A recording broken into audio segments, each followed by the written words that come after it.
Vous écoutez le Flash Actu, issu de l'épisode S1006 du podcast Faut pas pousser les ISO, diffusé le jeudi 10 avril 2025.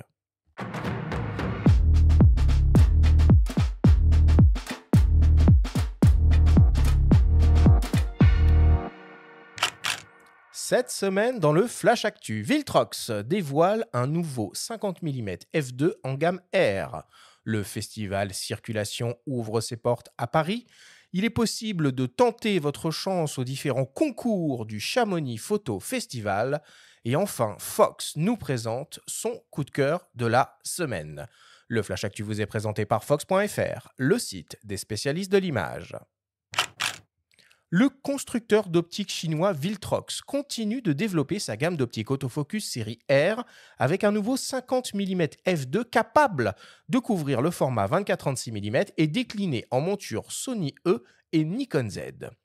L'objectif, ultra compact avec 5,6 cm de long et léger, avec à peine plus de 200 grammes sur la balance, s'appuie sur une formule optique composée de 13 lentilles réparties en 9 groupes avec un élément asphérique, 3 verres à faible dispersion et 4 verres à haut indice de réfraction ainsi qu'un traitement nano multicouche qui réduit le flair et les images fantômes.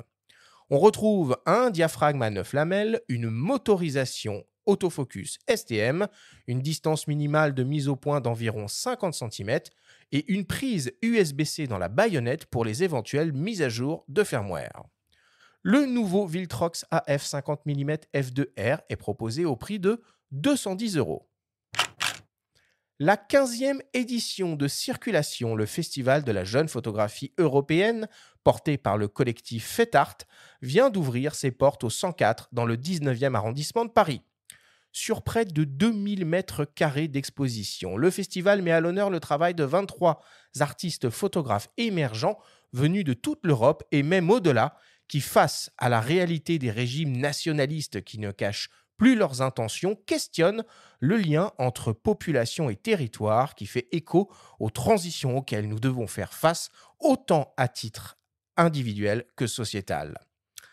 Parallèlement au parcours d'exposition Circulation, c'est aussi un workshop conçu pour vous accompagner dans la finalisation et le perfectionnement d'un sujet photographique existant ou encore le fameux studio photo qui, tous les week-ends, vous permet de vous faire tirer le portrait par des artistes aux univers éclectiques dans des conditions de prise de vue professionnelles. Circulation, c'est jusqu'au 1er juin 2025 au 104 Paris, au 5 rue Curial dans le 19e arrondissement. Les expositions sont accessibles gratuitement. Le Chamonix Photo Festival lance ses concours et appels à candidature pour l'édition 2025 qui se déroulera du 31 octobre au 2 novembre prochain. Jusqu'à la fin du mois, vous pouvez participer au concours photo ouvert à tous dans différentes catégories. Paysage du monde, macro et proxy photographie, vie animale du monde, homme et la nature et enfin l'eau. Si vous êtes un jeune photographe de moins de 30 ans, vous pouvez aussi tenter votre chance au tremplin et envoyer une dizaine de photos constituant une exposition cohérente. Enfin et pour terminer, vous pouvez répondre à l'appel à candidature pour venir exposer au festival. La seule règle, proposer une série cohérente et de qualité d'une quinzaine de photos en lien avec la nature, des paysages, la faune, la flore. Une vingtaine de photographes seront sélectionnés et le logement ainsi qu'une partie des frais de transport seront pris en charge. Toutes les informations sont à retrouver sur le site du festival, chamonixphotofestival.com. Et pour terminer, on vous propose le coup de cœur Fox. Et cette semaine, Baptiste Soto nous parle d'un compact expert Canon, le G7X Mark III. Nous voulions vous parler aujourd'hui du produit qui est, à nos yeux, le meilleur produit photo à moins de 1000 €. Et même s'il a quelques années derrière lui, le Canon PowerShot G7X Mark III reste la meilleure solution pour faire de la belle photo à moins de 1000 €. Alors, ça peut sembler un peu surprenant de faire des chroniques sur des produits qui ont plusieurs années, mais on s'est rendu compte aujourd'hui, à l'heure actuelle, que même si c'est un produit qui est daté, c'est celui qui fait le job à merveille quand on est à moins de 1000 € pour faire de la photo. Pourquoi? Parce que tous les produits qui sont sortis avec une optique intégrée et qui sont sortis dans ces gammes de produits, depuis, sont sortis orientés pour de la création de contenu vidéo, que ce soit chez Canon ou chez Sony, qui sont les deux principales marques. tous les produits sont ultra orientés vidéo. Et quand on veut faire de la photo, eh ben aujourd'hui, le G7X, c'est le meilleur. Pourquoi? Ben, notamment parce qu'il intègre une optique qui est superbe, qui est un 24-100 mm qui ouvre de 1.8 à 2.8. Donc, on a une vraie très belle optique avec un zoom équivalent 4 fois et qui couvre le gros des besoins qu'on peut avoir au quotidien. Donc, par exemple, en second boîtier ou en boîtier principal. C'est le seul qui soit équipé d'un flash, ce qui n'est plus le cas des autres, mais si on essaie de ne pas s'en servir, c'est très pratique d'en avoir un. Aujourd'hui, il a une rafale qui est superbe. C'est un produit très léger. C'est un produit qui est agréable, qui est joli. Et alors, je dis que c'est le meilleur en photo, c'est pas pour autant qu'il en reste en vidéo, puisqu'il peut permettre de faire du vlogging, webcam. Il fait de la 4K, du slow motion à 120 images secondes. Il a même un grip dédié pour faire du vlogging et en une entrée micro. Donc, c'est vraiment quelque chose de bien, mais ça reste aujourd'hui le meilleur produit en photo grâce à son optique, à sa bague de mise au point, l'intégration des fils d'MD. Et le petit plus, c'est que ça reste un produit aussi pour les amateurs de plongée qui bénéficient de caissons étanches. Donc ça, c'est le petit bonus. Mais c'est quand même une ironie de voir qu'aujourd'hui, le meilleur produit en photo, à moins de 1 000 € en optique fixe, c'est un produit qui a quelques années, mais je vous le conseille.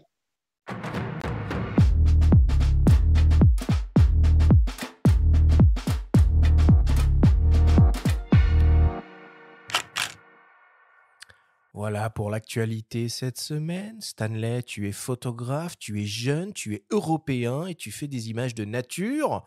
Donc finalement, tu coches les cases aussi bien de circulation que du Chamonix Photo Festival. C'est vrai. Tu les connais un peu ces deux événements?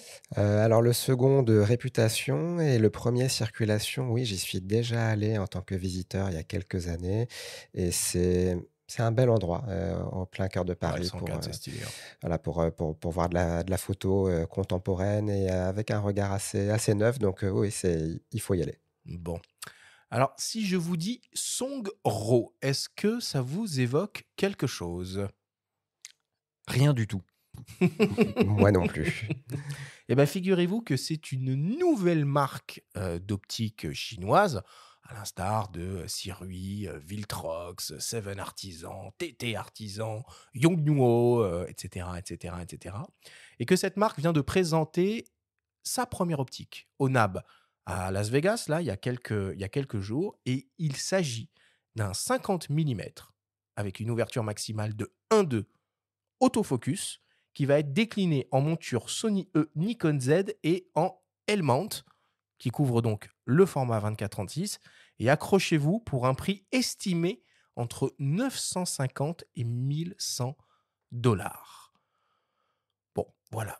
La Chine arrive sur les bokeh masters. Ah, c'est sympathique, c'est alléchant. Et puis AF dans le nom du produit, c'est Oui, ça? Il y a de autofocus. l'autofocus. Ouais, Ah ouais, oui, oui, c'est autofocus. intéressant. Autofocus. Toi, ça peut t'intéresser des ouvertures comme ça dans ton travail? Tu utilises quoi comme matériel? Alors, je peux utiliser des très grandes ouvertures, mais je vais avoir besoin dans ces cas-là d'avoir également des focales extrêmement larges, ce qui n'est pas le cas ici. Donc ça, c'est un objectif qui, a priori, va pas terminer dans mon sac photo, qui n'en contient déjà pas beaucoup d'objectifs. En ce moment, c'est vrai que j'aurais plutôt tendance à fonctionner avec un ultra grand angle, un 14-35 mm de Canon, la version RF, et un zoom qui est un 100-500 mm, toujours le RF de chez Canon à l'heure actuelle. Il peut m'arriver d'avoir des objectifs un peu plus ésotériques selon les besoins, notamment quelques objectifs à mise au point manuel et qui font des résultats totalement imparfaits et qui peuvent me plaire beaucoup. Mhm. Qui ont du Euh, cachet, quoi. voilà, disons qui vont s'éloigner de la presque perfection chirurgicale qu'on a atteint aujourd'hui avec le matériel moderne et qui est super utile, qui est indispensable à certaines de mes photos et qui par ailleurs, je vais avoir besoin de rechercher à m'en éloigner pour d'autres photos, des fois de la même série, afin en effet d'avoir un discours un peu plus poétique par moment. Transition parfaite pour la mise à jour opérée par Nikon sur le ZF, avec Certes. notamment une amélioration, si on comprend bien, de la mise en œuvre de la mise au point manuelle avec d'anciennes optiques sur ce boîtier qui joue déjà la carte vintage via la bague FTZ. Et puis il y a d'autres choses au menu. Oui, il n'y a pas que ça. Il y a aussi la compatibilité du boîtier avec le Nikon Imaging Cloud et a priori, une nouvelle version des algorithmes autofocus pour la détection et le suivi des sujets type oiseau. Bon, voilà. Utilisateur de ZF, vous pouvez passer au firmware V2.0. Benjamin, d'autres actualités à nous mentionner cette semaine? Une triste actualité pour finir, puisqu'on a appris que le photographe américain Jim Brandenburg nous a quittés le 4 avril. Il était principalement connu pour ses contributions au National Geographic. Il y a travaillé pendant plus de 20 ans. Originaire du Minnesota, il passait le plus clair de son temps dans la nature, à l'affût des loups. Il leur a consacré plusieurs livres et documentaires. Il a aussi œuvré pour la protection de la nature via la Brandenburg Prairie Foundation. Et Vincent Millet le cite souvent comme l'un des photographes qui l'ont inspiré. Ok. Jim Brandenburg avait exposé plusieurs fois à Montier-en-Der. La dernière fois, c'était en 2022, dans la Halle aux Blés, aux côtés de Steve McCurry, avec des images de la faune sauvage qui évolue chez lui. Dans le Minnesota, ça fait encore écho à Vincent Millet, qui désormais passe aussi beaucoup de temps dans ses forêts vosgiennes. Entendu. Voilà pour le Flash Actu cette semaine.